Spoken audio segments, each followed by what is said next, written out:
Estamos começando mais um speech sobre tecnologia, inovação e os famosos ERPs.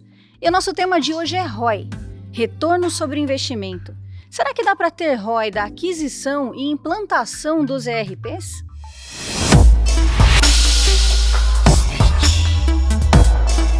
E quem vai responder não apenas essa, mas muitas outras perguntas é ele, Marcelo Miata, CIO com mais de 25 anos de experiência em implementação, desenvolvimento e revitalização de software de gestão. Marcelo, muito obrigada por ter nos recebido aqui na Elsys e principalmente por ter aceito o convite de participar do Speech. Bom dia, Dani. Acho que é um prazer. Eu que agradeço aí a oportunidade de estar falando sobre um tema que é tão difícil, né? Não só difícil de conseguir o ROI, mas difícil de entender e falar sobre isso. Então, eu que agradeço essa oportunidade aí de estar conversando com você e podendo passar um pouquinho da minha experiência. Marcelo, antes da gente entrar na nossa pergunta tema, né? Eu quero que você conte um pouquinho da sua história. A gente sabe aí que você tem 25 anos de carreira, né? De conhecimento em software de gestão. Deve ter passado por inúmeras tecnologias, diferentes softwares de gestão, ERPs. Queria que você contasse um pouquinho pra gente. Legal, Dani. Sim. Como você falou, eu já estou há mais de 25 anos no mercado, né?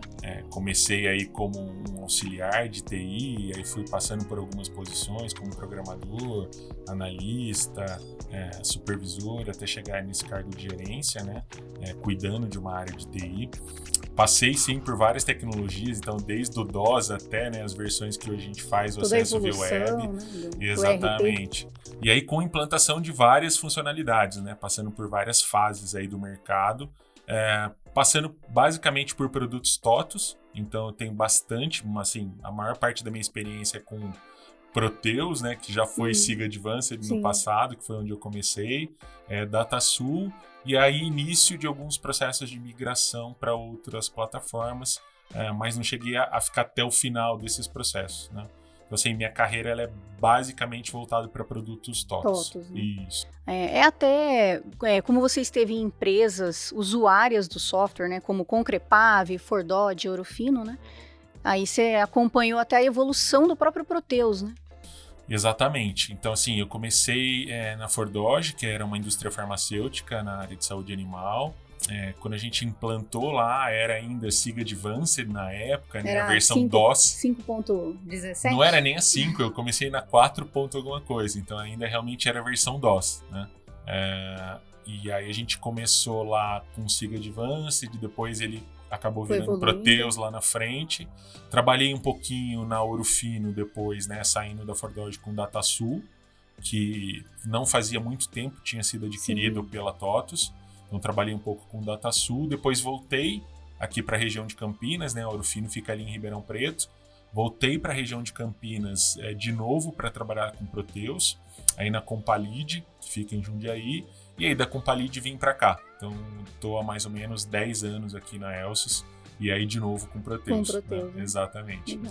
E nesses períodos que você teve essa oportunidade de passar por essa migração de um software para outro, né? Um software brasileiro para um software estrangeiro, né? Um software alemão. Você sentiu diferenças de tecnologia? De uma tecnologia para outra? Então, Dani, como eu te comentei, eu não cheguei a fazer a implantação do outro aplicativo. Né? Então, assim, eu passei por 2 momentos de migração.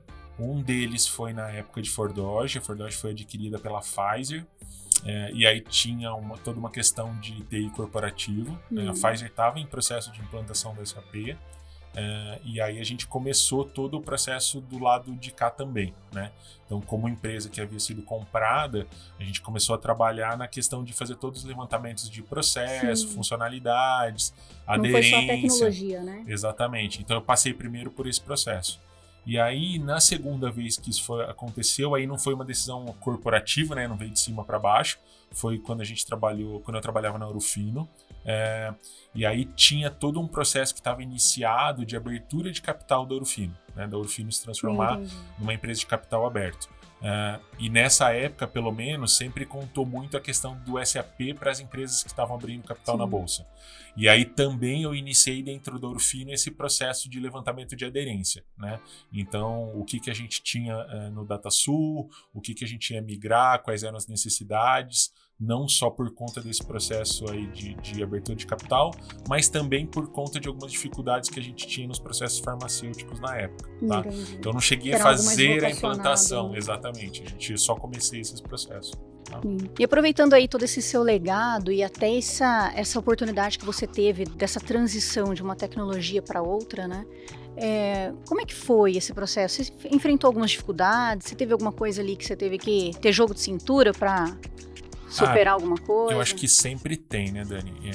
Vou te dar alguns exemplos, né?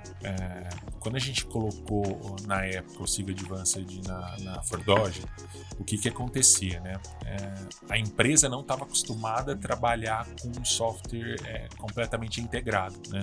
Entendi. Que é a questão do ERP. Sim, né? devia ter muitos controles paralelos. Isso, né? tinha muita coisa assim que era feita em sistemas que não se conversavam, né? E tinha muita coisa que não era feita nem em sistema, né? Sim. E aí sempre existe uma resistência das pessoas, porque elas acham, principalmente quem faz os trabalhos que são registrados, eram registrados na época em papel, né? Hoje até é meio que inconcebível pensar numa coisa nesse sentido. Não dá nem pra pensar. As pessoas tinham uma ideia de poder sobre a informação e sobre o processo. Até cultural, né? Exatamente. É complicado. Então aí o que acontecia? Quando você vinha com essa ideia de colocar um sistema que ia automatizar os processos que ela fazia, a pessoa tinha um receio de perder o poder e às vezes até de perder o emprego, né? Então acho que essa foi a grande dificuldade, né? E aí tem todo um trabalho, como você mesmo falou, de cultura, né? Das pessoas entenderem que aquilo não é uma maneira de diminuir a quantidade de pessoas que trabalham, né? E aí eventualmente algumas pessoas perderem emprego, mas sim de trazer uma facilidade para o processo e ela poder aproveitar o tempo dela para fazer coisas que são muito mais importantes do que, por exemplo, ficar registrando uma informação. Sim, né? até ampliar ali, né, a atuação, né, melhorar o processo, né? Exatamente. E eu acho que esse exemplo, ele continua valendo inclusive hoje, né? Porque hoje em dia a gente fala muito sobre a questão de automação, de robotização, tudo isso. Então, sempre que vem essa palavra, né, automatizar ou robotizar alguma coisa, as pessoas logo associam a diminuição do número de pessoas que fazem atividade. Exato. Mesmo hoje a tecnologia assusta, né? Exatamente. Então, assim, há muito tempo se pensa isso, há muito tempo as pessoas têm medo disso e continuam os empregos aí, você continua precisando de pessoas para fazer as coisas, para manter os sistemas, para fazer outras atividades que não são possíveis sistematizar. Então, assim, eu acho que isso é uma questão que a gente sempre tem que trabalhar quando a gente fala de sistemas, né? Então, acho que essa é a maior dificuldade. Mas a questão é sempre, eu acho que é mostrar para as pessoas os benefícios, né? Então, quando ela entende que aquilo vai ser benéfico, quando ela entende que aquilo é pro bem dela, vai melhorar o processo, é melhor para a empresa, acho que aos pouquinhos as pessoas vão vendo que é um caminho sem volta e que tem que ser feito, né? E vão se acostumando e vão ajudando, na verdade. Sim, até ter a visão de tirar o proveito, né, da tecnologia, não entender como algo inimigo ali, né, intimidador. Eu acho que toda vez que você mexe naquele dia a dia da pessoa e você mexe já naquilo que ela faz, desconforto, né? Já tira, como você falou do desconforto, né? Você tira da zona de conforto, já gera uma dificuldade adicional, né? Então é difícil. Eu acho que, em geral, são exceção as pessoas que veem isso como benéfico, né? Como, legal, vamos fazer uma coisa diferente, né? Então eu vou aprender coisas novas, são novos processos, eu tenho uma possibilidade de evoluir. Então, em geral, o que vem primeiro é o medo da mudança. Então, depois que as pessoas entendem o motivo dessa mudança e os benefícios, acho que aos poucos elas vão relaxando e vão se adaptando às novas rotinas. Né? Marcelo, agora a nossa pergunta tema, que também é curiosidade e dúvida de muitos empresários que ou pensam em investir ou já investiram em ERPs, né? Dá para ter ROI de software de gestão? A gente conversou um pouquinho sobre esse assunto até antes da gente começar a entrevista, né? A questão do ROI, né? Como que eu vejo isso hoje? Acho muito difícil as empresas hoje não terem um ERP, né? Então, no passado, 25 anos atrás, quando eu comecei, né, tinha toda essa discussão de se valia a pena ou não. Valor, né? Isso, é um investimento muito alto para fazer implantação, é um investimento recorrente que você tem que fazer, né? É uma despesa que ali todo mês você acaba pagando uma manutenção. Então, há 25 anos atrás, as empresas pensavam muito antes de colocar um ERP. Acho que hoje em dia não é uma questão de decisão, eu coloco se tiver ROI ou não coloco. Não dá para pensar hoje. Exatamente. Então acho que passou a ser quase que uma obrigação das empresas, né? Eu acho muito difícil hoje as empresas que conseguem trabalhar e conseguem cumprir com todas as obrigações, principalmente fiscais, legais, de RH e de outras áreas, sem ter um RP. Então, assim, eu não consigo imaginar uma empresa, por exemplo, atendendo o e-social, fazendo todos os processos na mão. Né? É impensável, né? Ou entregar todas as obrigações fiscais sem ter um RP. Né? Então, acho que hoje, quando a gente fala de um núcleo base, né, ou de um back-office, acho muito difícil a empresa não ter um RP a partir de um determinado tamanho. Né? Então, acho que o cálculo do ROI hoje, ele está mais ligado às necessidades adicionais que você tem e como a gente já começou a falar um pouquinho no começo da entrevista, as questões de automação, as questões de melhoria de processo, do que propriamente a ter ou não ter um RP. E acho que pesa muito também nos custos, né? Não é nem o que vai vir de retorno, e sim o quanto custa se eu não tiver.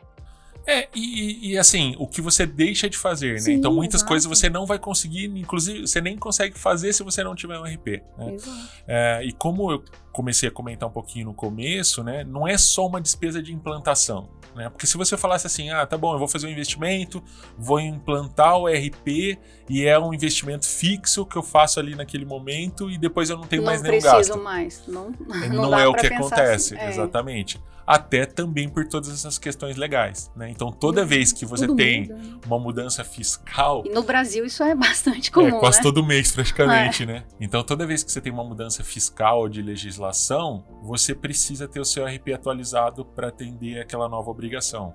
Então assim, as empresas, além de fazer um investimento muito alto na compra de licenças, na parte de implantação, elas acabam tendo que mensalmente dispor de um dinheiro para pagar por essas atualizações. Tecnológica, né? Exatamente. E até o que vai surgindo, né? Esse próprio cenário que a gente vive hoje, né? Da questão da pandemia, muitos trabalhando fora do escritório, né? Trabalhando de forma remota. Isso aí gerou uma evolução, forçou, né? A aceleração da evolução tecnológica e investimento por parte das empresas, né? Não teve muito o que fazer, né? Não teve muito para onde correr, né? Com certeza, né? E aí eu acho que tem também a questão dos RPs, né? Então hoje aqui na Essos a gente usa o Proteus, né? O que facilitou muito as pessoas trabalharem em home office, por exemplo, é eu ter uma versão web, né? Então eu consegui fazer o acesso via internet. Né? Seria muito mais difícil usar, como a gente tinha no passado, o client, por exemplo, que são versões instaladas nas máquinas. Sim, fica local na empresa. Dificultava todo o processo de atualização, dificulta o processo de acesso.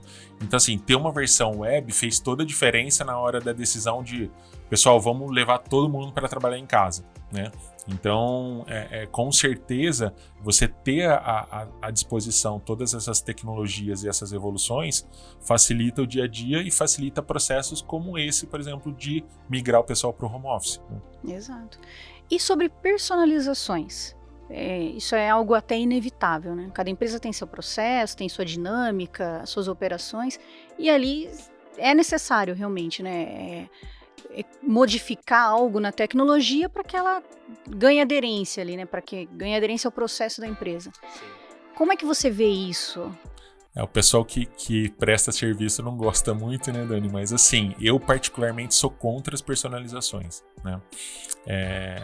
Assim, nós, Elsys, como empresa, também preferimos não personalizar, né?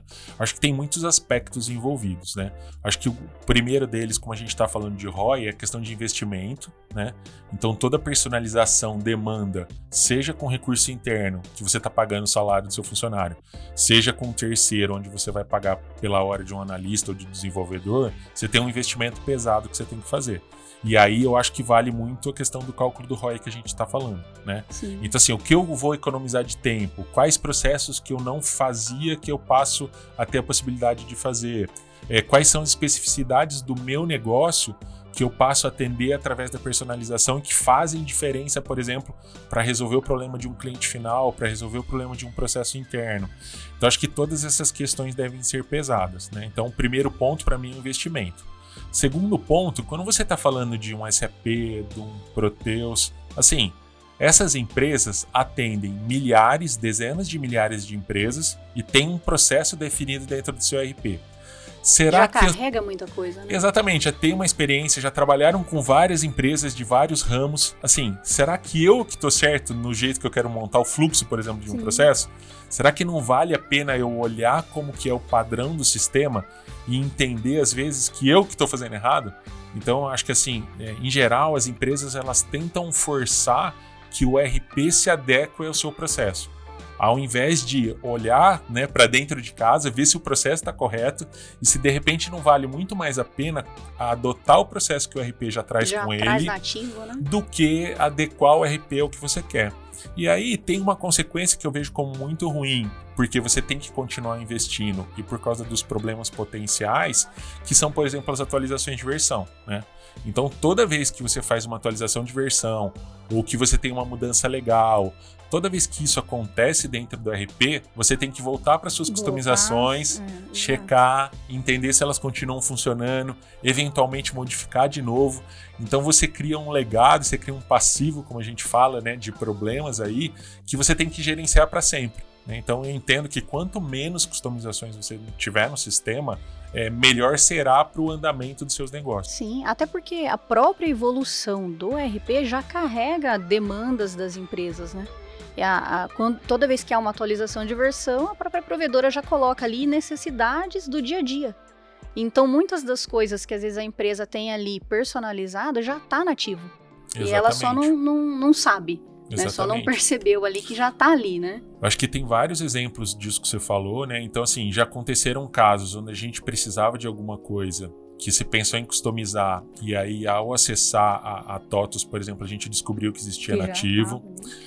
Tem coisas que estão no roadmap, por exemplo, dos RPs, e às vezes... Já está mapeado para a próxima atualização. Já tem até uma data onde isso vai entrar no ar, e às vezes você vai investir em alguma coisa que daqui a pouquinho vai estar na versão padrão do sistema, né? Então, às vezes são coisas que você pode esperar por essa atualização.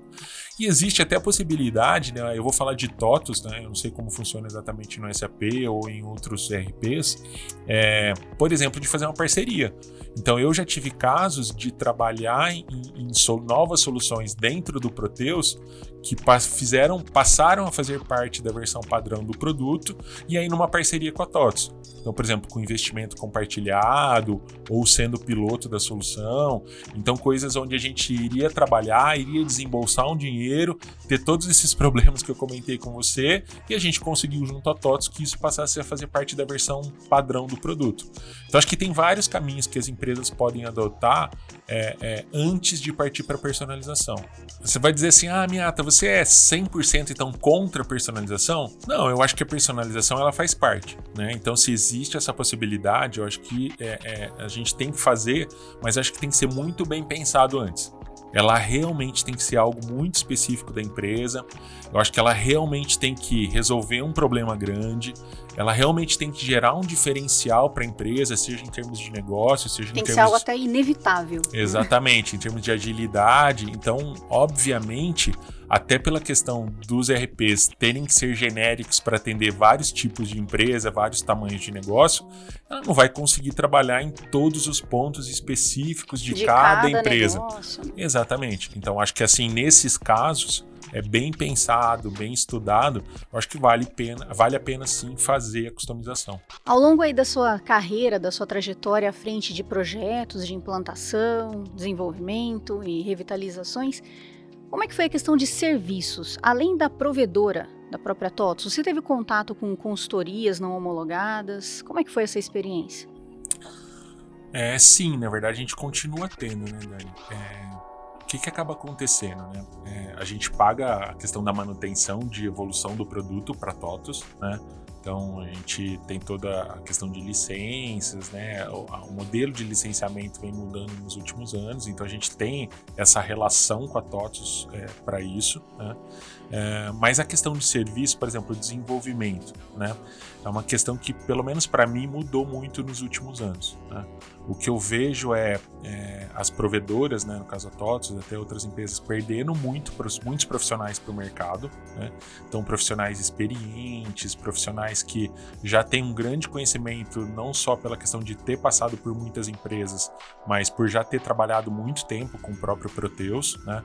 E aí a gente vê muita migração para o mercado, né? a gente também estava falando um pouquinho antes, né? Assim, eu vejo muito 3 caminhos que hoje os profissionais ex-TOTOS acabam seguindo, né?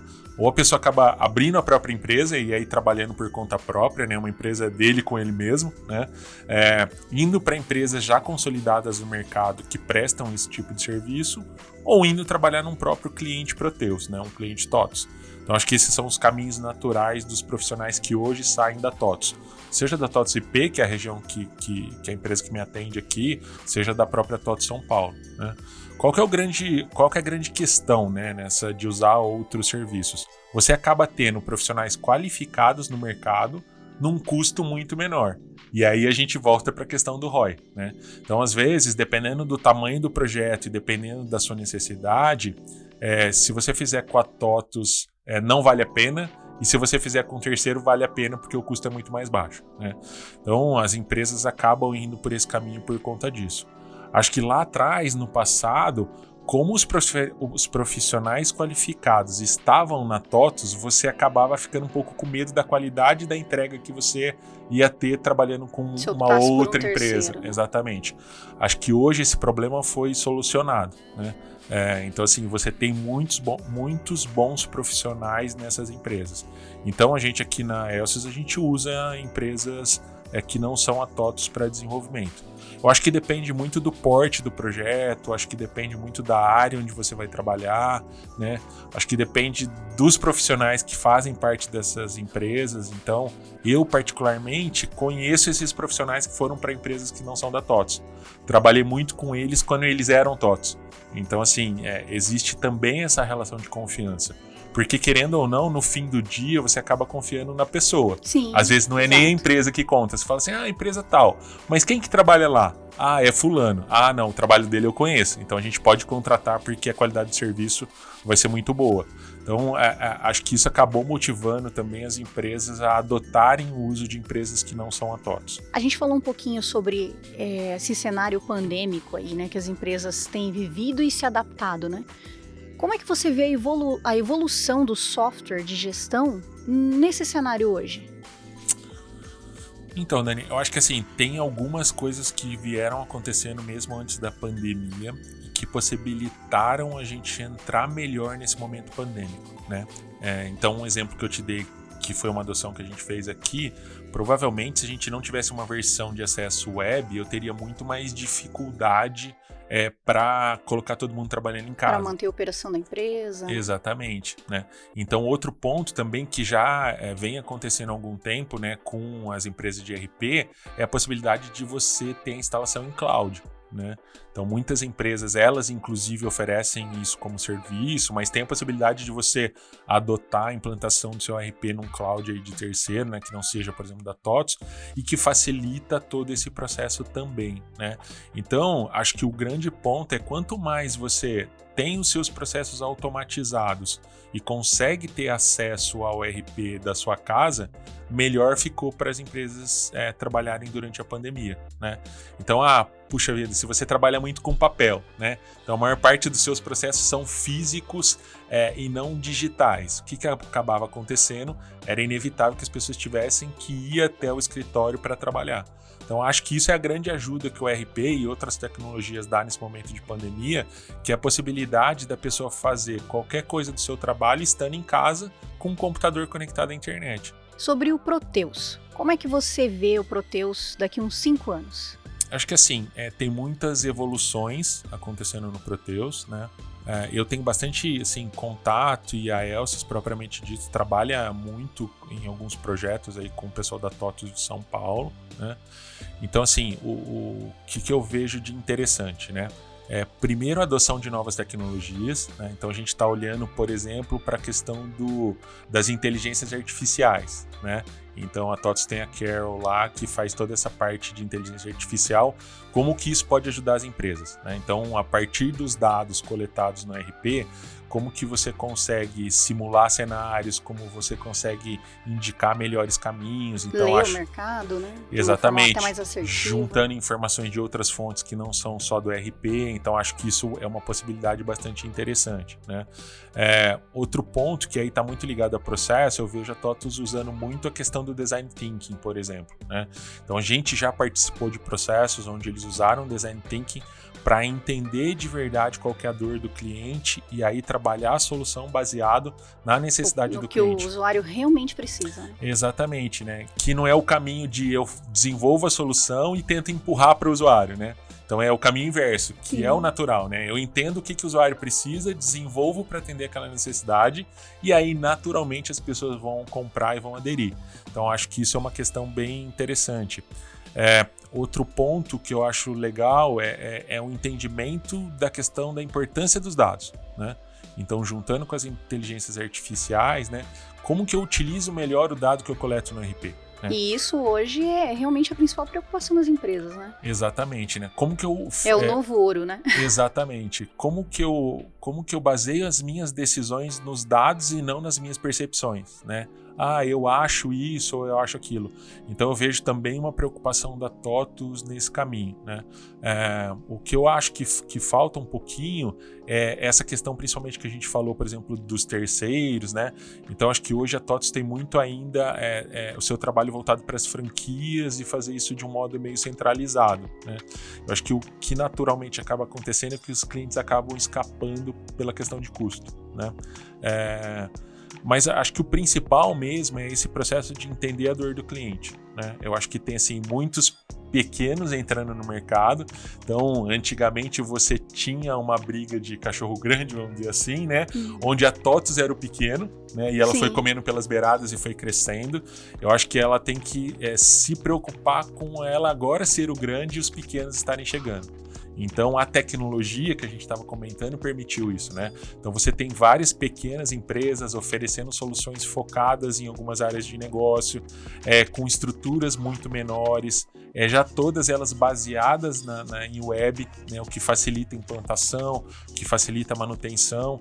Então, acho que é um pouquinho, talvez a TOTVS voltar às origens, olhar de como ela fazia quando ela era pequena e como que ela ganhou o mercado e não perder esse time, exatamente. Que eu acho que é um pouquinho que está acontecendo, por exemplo, com os bancos, né? Então você tem os gigantes que as pessoas não tinham muito para onde fugir e aí as fintechs aos poucos estão aparecendo em termos de quantidade de fintechs e cada vez trazendo mais clientes. Características específicas do próprio cliente, né? Entendendo a necessidade. Exatamente, atendendo a dor do cliente num custo menor e de uma maneira mais fácil, né? Então, é inconcebível hoje você pensar que para abrir uma conta você tem que ir no banco, até a agência, levar os seus documentos, assinar alguma coisa, quando você tem uma fintech onde você tira uma foto do seu RG e em 2 minutos você tem sua conta aberta, né? Então acho que é um pouco disso, né? A TOTVS acho que tem que se movimentar nesse caminho. Eu vejo algumas iniciativas nesse caminho, mas eu acho que ela tem que ir mais rápido nessa direção, né? De se tornar mais leve, de se tornar mais barata e principalmente de pensar nas dores dos clientes. Para encerrar nosso bate-papo, queria que você desse uma dica, compartilhasse aí com a sua experiência, de forma bastante prática, como é que o gestor, o CIO de hoje, consegue ali ter uma visão estratégica do negócio e da tecnologia para ter o tão sonhado ROI, né? Seja do RP, seja das personalizações. Dani, acho que assim, tem alguns fatores, né?